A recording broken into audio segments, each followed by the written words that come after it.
Naglalakad sa isang kalsada sa bahagi ng Santa Ana sa Manila ang mga kabataang ito pasado alas 11 ng gabi noong February 2. Maya-maya lang, makikita ang tila pagkuyog nila sa isang lalaki. May mga dumating namang miyembro ng Tactical Motorcycle Reaction Unit at hinuli ang nasa 12 kabataan kung saan 10 ang minor de edad.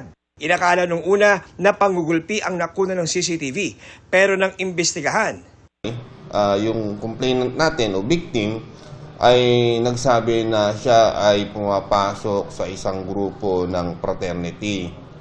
At doon, nagkaroon na ng idea ang ating kapulisan na may nangyayaring hising.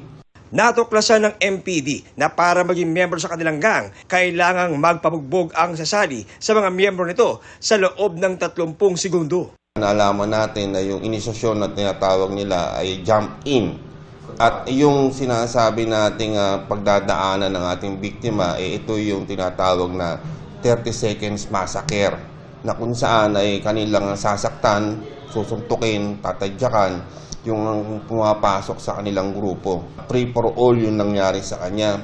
So nakita natin mostly sa katawan niya yung mga pasa.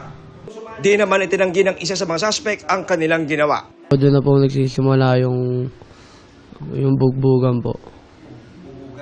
Pwede ba siyang gumanti? Tatakpan lang po niya yung katawan po niya. Sasalag lang po. Para po di po siya tama masyado. Para lang po mapakita na karapat dapat po sila. Parang ano po sir, na talagang nakapasok po sa amin.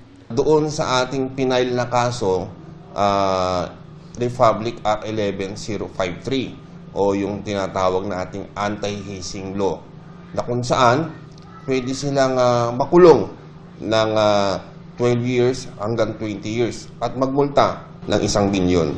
Paalala ng MPD sa mga kabataan at magulang. Mataas ang penalty nito, marami ng buhay ang nasira dito. Hindi lamang yung biktima nila, pati yung mga involved dito.